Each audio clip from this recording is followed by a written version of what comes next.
So students, now we are starting unit 6 of 11th class, that is gravitation. So what do we study under gravitation? Let's write it. Study effects and analysis related to gravitational field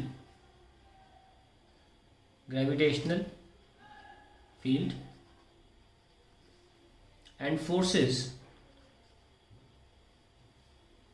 in surrounding of masses and earth. This comes under gravitation. Now Newton gave his universal law of gravitation, which applies to entire universe. Let's write that. Newton's law of gravitation.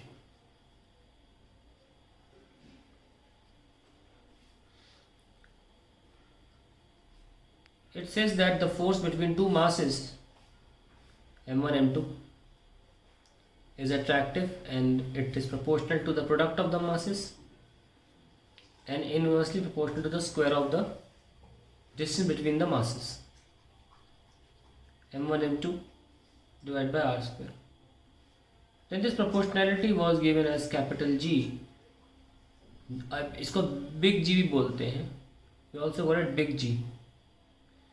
इसकी value थी 6.67 10 की power -11 Newton metre square पर kg square. The value of G was given by Cavendish, and only after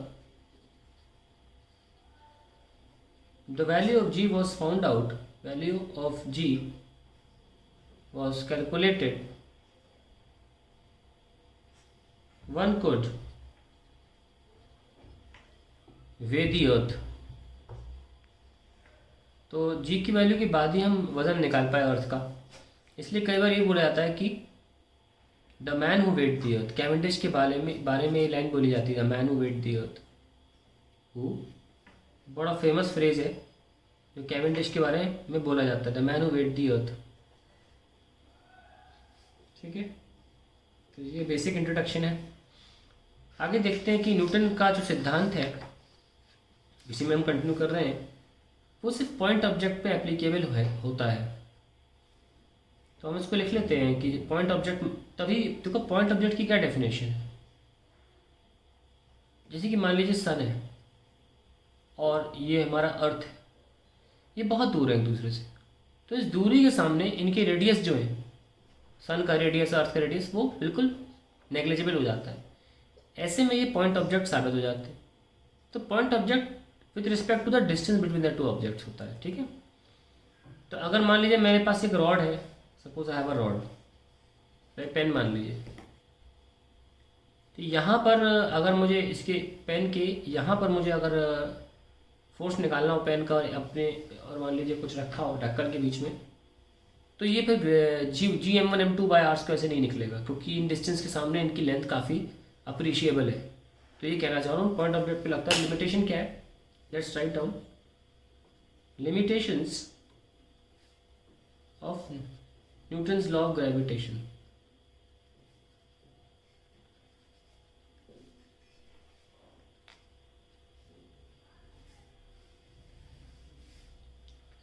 This law is only valid for point masses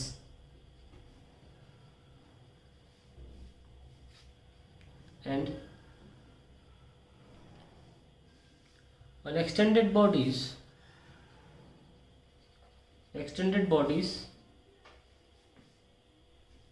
it cannot be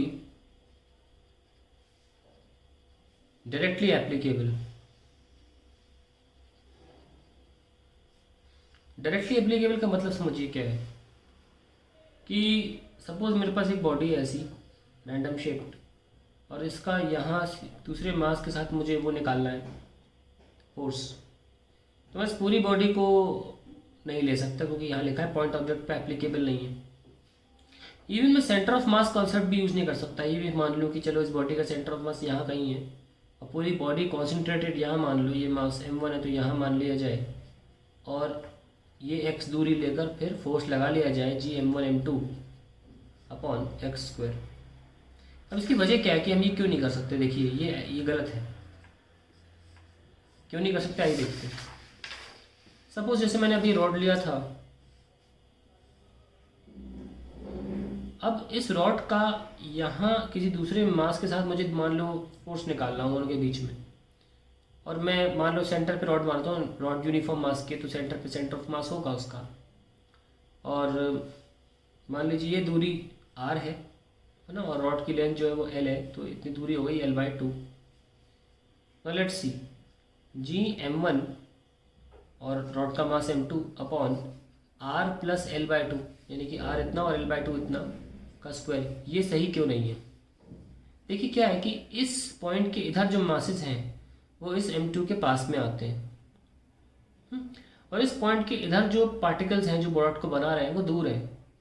obviously इनका जो attractive force होगा वो ज़्यादा होगा और इनका जो अट्रैक्टिव फोर्स होगा वो कम होगा। यूनिफॉर्मिटी नहीं है, जैसे जैसे हम दूर जा रहे हैं फोर्स कम होता चला जा रहा है। तो हम सारे मासेस को एक पॉइंट पे नहीं मान सकते, वजह क्योंकि उनका जो असर है वो इस ऑब्जेक्ट पर सेम नहीं है। सेम होता तो मान लेते, इन पार्टिकल्स का फोर्स इस बॉडी पर ज़्यादा है और इन पार्टिकल्स का फोर्स इस बॉडी पर कम है क्योंकि ये दूर लाई करते हैं। इनफैक्ट इसी अकेले रीजन में अलग अलग पार्टिकल्स अलग अलग फोर्स भी लगा रहे होंगे m2 पे। दैट इज द रीजन कि सेंटर ऑफ मास कॉन्सेप्ट नहीं चल सकता इसमें। तो हम करते क्या है, हम ये काम करते हैं कि हम इंटीग्रेशन का सहारा लेते हैं। इसको कहते हैं डायरेक्टली ना अप्लाई करना, कहते हैं ना डायरेक्टली अप्लाई नहीं कर सकते। जैसे मैंने बोला यहाँ पे ये लिखा हुआ है can not be directly applied applicable. तो how do we apply it? See suppose ये हमारा m2 था, तो इससे हम x की दूरी पर एक dx एलिमेंट ले लेते हैं और सिर्फ ये एलिमेंट dx इतनी छोटी लेंथ का है कि इस पूरे रीजन में डिस्टेंस इतना कम है कि इस पोर्शन का और इस पोर्शन का जो फोर्स लगेगा m2 में वो ऑलमोस्ट सेम होगा। यानी कि ये जो पोर्शन है x की दूरी पर और ये जो पोर्शन है x प्लस डी के x की दूरी पर, ये दोनों ऑलमोस्ट सेम दूरी पर है और इनका जो फोर्स है इस पर अट्रैक्टिव फोर्स इधर की तरफ वो सेम ही लगेगा। ठीक यही कॉन्सेप्ट होता है डिफरेंशियल इक्वेशन का। अगर आपने कैलकुलस वाला लेक्चर मेरा पढ़ा है मैथमेटिकल टूल्स में तो आपको मैंने बात समझाई है वहाँ पे डिफरेंशियल क्वांटिटी का मीनिंग क्या है। ये पेपर पे लिखी जा रही है, वैसे इसकी वैल्यू ऑलमोस्ट निल है, dx ऑलमोस्ट 0 के बराबर। तो हम डिफरेंशिएशन दे दी इसीलिए कि वो इतना छोटा है कि उसके थिकनेस के दौरान यहाँ से यहाँ आते आते कोई वेरिएशन नहीं है फोर्स में जो लग रहा है m2 पर। तो इस dx के लिए ज़रूर लिख सकते हैं छोटा सा force, let df be the attractive force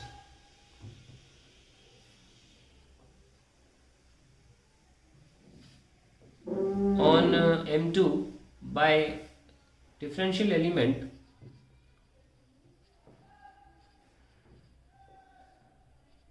dx of mass dm। तो df क्या हो जाएगा? g, पहला मास कितना है dm, दूसरा मास कितना है m2 और डिस्टेंस कितना है बीच में x स्क्वायर। तो इस तरीके से फिर हम सॉल्व करना शुरू कर सकते हैं और जब हम इसको पूरा फोर्स निकालना चाहेंगे तो हम निकाल सकते हैं Gm2 बाहर ले लेंगे और फिर 1/x स्क्वायर dx के साथ हम आगे चल सकते, सॉरी dm से आगे बढ़ सकते हैं where I can further integrated. इसको हम करके दिखाते हैं हम कैसे इंटीग्रेट होगा ये। फोर्स आ जाएगा Gm2 1/x square and dm। Now you have to taken a rod of uniform mass, यानी कि अगर रॉड का मास L है और उसका लेंथ L है सॉरी और मास M है, तो हम बोल सकते हैं कि लेंथ M पे मास M है, तो dx लेंथ पे मास कितना होगा m/l इंटू dx। और ये हम dm की जगह रख सकते हैं क्योंकि dm एक्चुअली dx लेंथ का ही मास है। सो फोर्स आ जाएगा Gm2 1/x square into m/l dx। So we have gm2 upon l 1/x² dx। कहाँ से कहाँ फिर देखिएगा, डॉट बना देता हूँ। ये हमारा m2 था, तो जो काउंटिंग शुरू होगी मास की वो कहाँ से शुरू हो रही है, r से r प्लस l तक, है ना।